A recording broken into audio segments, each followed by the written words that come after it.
오늘은 이어서 전쟁 이야기, 미디안과 전쟁하는 그 전쟁 이야기를 계속해서 나누도록 하겠습니다. 사사기 8장입니다. 사사기 7장에 큰 전쟁의 승리가 있었습니다. 기드온이 300명의 자기와 함께하는 사람들을 추려서 그 300명의 사람들을 데리고 가서 미디안을 격파했습니다. 모레알처럼 많았던 그 미디안의 군사는 13만 5천 명이었는데 12만 명을 죽이고 15,000명은 이제 동쪽 자기들의 본거지 미디안을 향해서 도망을 갔습니다. 15,000만 도망을 가고 나머지는 다 죽었다는 얘기죠. 300명으로 밤에 야습을 했습니다. 근데 무기를 들고 간 것이 아니라 참 어처구니 없다라고 느껴지는 그런 정도로 항아리 그리고 횃불은 오른쪽에는 횃불을 들고 왼쪽에는 항아리를 들어서 이 횃불을 항아리 안으로 감추어서 빛이 새어나가지 않게 이렇게 감추고, 그리고 허리춤에는 나팔을 들고 나팔을 채우고 이렇게 300명의 용사들이 간 거예요. 용사라고 하기도 좀 그렇죠. 300명의 사람들을 데리고 이제 가서 밤에 미디안 진영에서 야습을 하는데 항아리를 깨뜨리고, 그리고 횃불을 이리저리 막 흔들면서 그리고 나팔을 불면서 다니는 것입니다. 말씀해 보면은 7장 18절에 18절 말씀해 보면 나와 나를 따르는 자가 다 나팔을 불거든 너희도 모든 진영 주위에서 나팔을 불며 이르기를 여호와를 위하라 기드온을 위하라 하라 하니라, 이렇게 되어 있죠. 그러니까 기드온이 얘기를 하는 거예요. 너희들 내가 신호를 주면은 나팔을 들고 항아리 깨뜨리고, 그리고 소리를 함성을 치는데 여호와를 위하라 기드온을 위하라 그렇게 함성을 치라, 이렇게 이야기하고 있습니다. 여기서부터 징조가 안 좋아요. 이 기드온이라고 하는 사람 절대로 이 사람 존경할 만한 사람이 못 됩니다. 우리가 본받을 만한 사람이 못 됩니다. 그분이 이 기드온이라고 하는 사람의 어떤 부분을 우리가 좋게 여길 수는 있지만은 이 사람의 행적과 삶의 모든 일들을 보면은 이게 본받을 게 아니구나. 기드온의 전도대, 기드온 전도대 이런 그런 이렇게 이름을 짓고 활동하고 하는 그런 모임들도 있는데 기드온이 참 잘못한 게 많습니다. 여기서 여호와를 위하라 기드온을 위하라 그렇게 시키잖아요. 은근슬쩍 자기의 이름을 끼워 넣는 거죠. 전쟁 승리에 하나님이 하시는 역사도 얘기하지만 기드온을 위하라 이런 얘기를 그렇게 하고 있잖아요.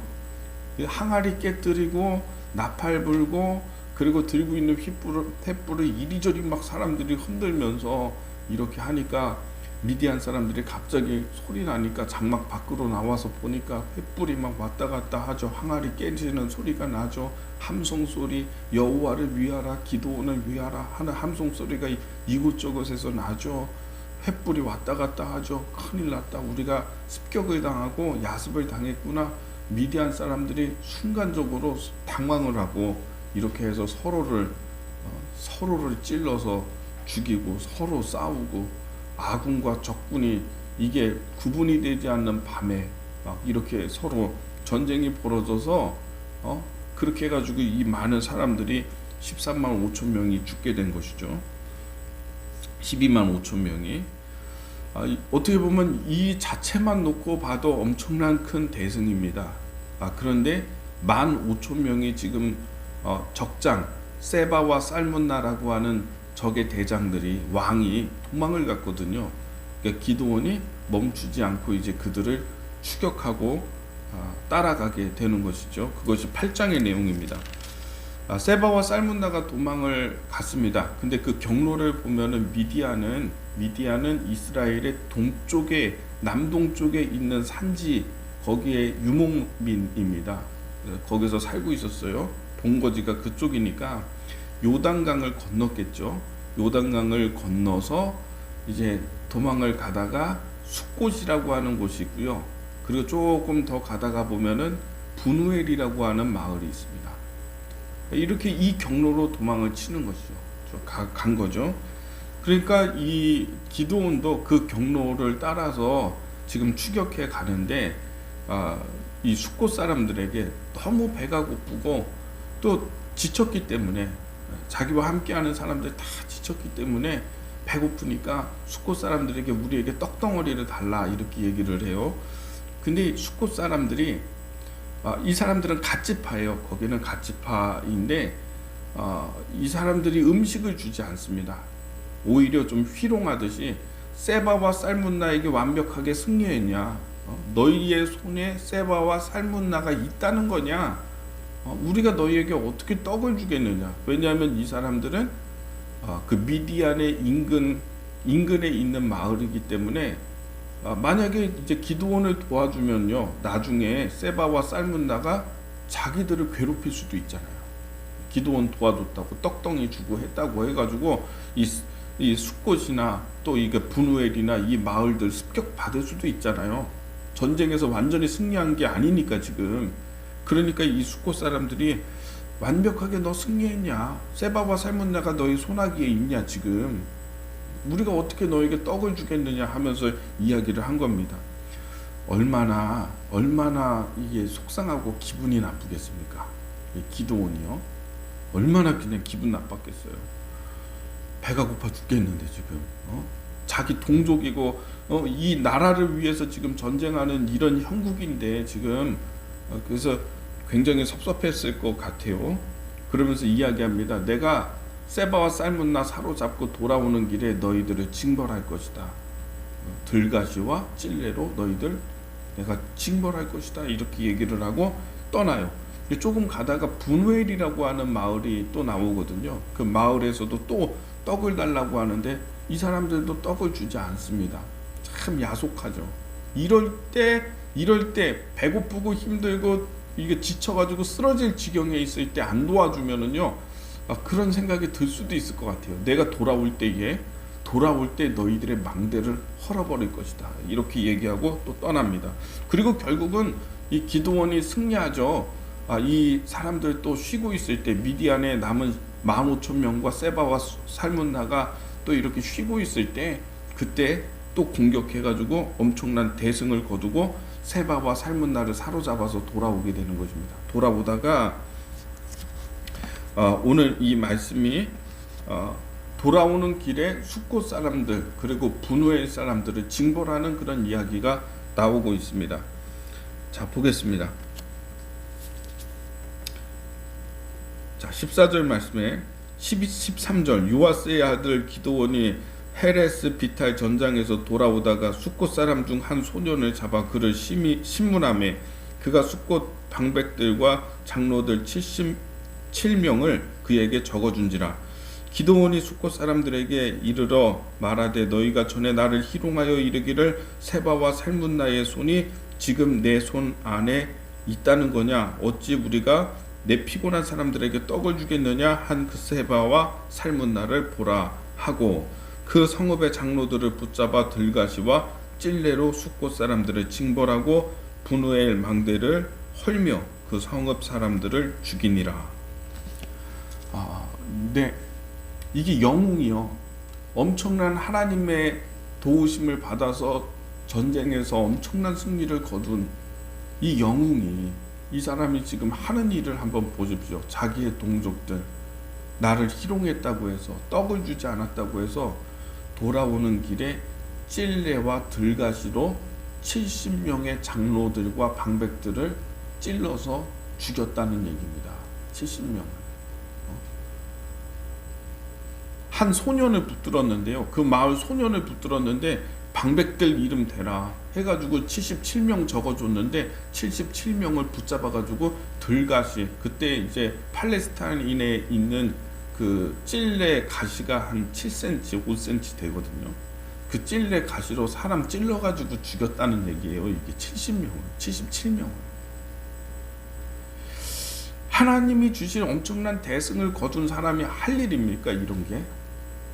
그리고 분우엘에 와가지고는 분우엘 사람들도 그 망대를 헐어버리고 그 사람들도 그렇게 죽였다는 겁니다. 이렇게 하니까 자기의 아들들도, 기드온이 아들이 많았습니다. 자녀들이 많았어요. 70명의 자녀들이 있어요. 한 바위에서 아비멜렉이라고 하는 첩의 소생이 자기가 왕 되려고 자기 형제 70명 불러다 놓고 큰 바위에서 70명 죽이거든요. 자기 형제 70명. 기드온의 아들들 70명 다 몰살당하고 죽거든요. 그러니까 이런 일이 있으니까요. 70명 죽이니까 70명 자기 아들도 죽어. 이런 모습들을 봅니다. 여러분, 자기를 지우는 이런 훈련을 우리가 해야 되는 것입니다.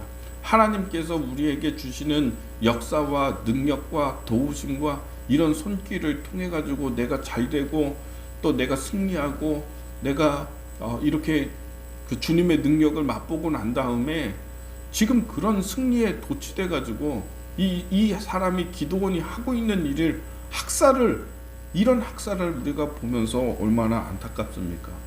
그냥 죽이는 것도 아니라 들가시, 찔레가시를 찔러가지고 70명을 죽이고 있잖아요. 이거는 학살이잖아요. 이 기드온이라고 하는 사람 이후에도 여러 가지가 있어요. 여러 가지가. 우리가 존경할 수 없는 여러분, 하나님이 은혜 주시고 복 주시고 하셨을 때에 자기를 지우는 훈련을 하십시오. 도취되면 안 됩니다. 우리가 모든 것을 이룬 후에도 나는 무익한 사람입니다. 나는 그저 내가 해야 되는 일을 했을 뿐입니다. 이렇게 말할 수 있는 사람이 되어야 하는 것입니다. 돈에 도취되고 권력에 도취되고 힘이 없었던 약자였거든요. 기드온은 자기 스스로가 얘기할 때도 나는 약한 사람입니다. 이렇게 얘기했던 사람인데 엄청난 승리를 맛보고 난 다음에 권력을 얻고 힘을 얻고 난 다음에 얼마나 잔인해지는지 우리가 보게 되는 거예요. 힘이 없는 사람에게 힘이 생기잖아요. 잔인해져요. 가혹해지고. 여러분, 기드온처럼 될까봐 하나님이 우리를 축복하지 못하는 것일 수도 있어요. 기드온 같은 모습이 나올까봐. 우리 안에서 자기를 지우는 훈련, 나를 지우는 훈련, 하나님이 하신 것입니다. 내가 한 게 아니라 하나님이 하시는 것입니다. 승리를 주시면 주실수록 겸손해지고 낮아지고 그 하나님의 행하신 것들을 바라보고 돋보이게 해야지. 보세요. 7장에서 아까 말씀드렸잖아요. 외쳐라, 여호와를 위하라, 기드온을 위하라. 여기서부터가 지금 뭔가 꼬이기 시작을 했죠. 그래서 우리 안에서 이 기드온과 같은 모습을 지워버려야지, 자기를 지우는 훈련이 돼가지고 기드온을 없애버리고 이것을 지워버려야지 하나님이 우리를 축복하실 거예요. 오늘 이 말씀을 좀 깊게 묵상하면서요, 자기를 지우는 훈련, 하나님이 하신 것입니다. 내가 한 게 아닙니다. 내가 능력 있는 게 아닙니다. 하나님이 능력 있으신 것입니다. 나는 무익합니다. 나는 무익한 종일 뿐입니다. 내가 해야 되는 일을 했을 뿐입니다. 이런 훈련들이 잘 되셔서 하나님이 마음 놓고 여러분을 축복하실 수 있게 그렇게 되기를 예수님의 이름으로 축복합니다.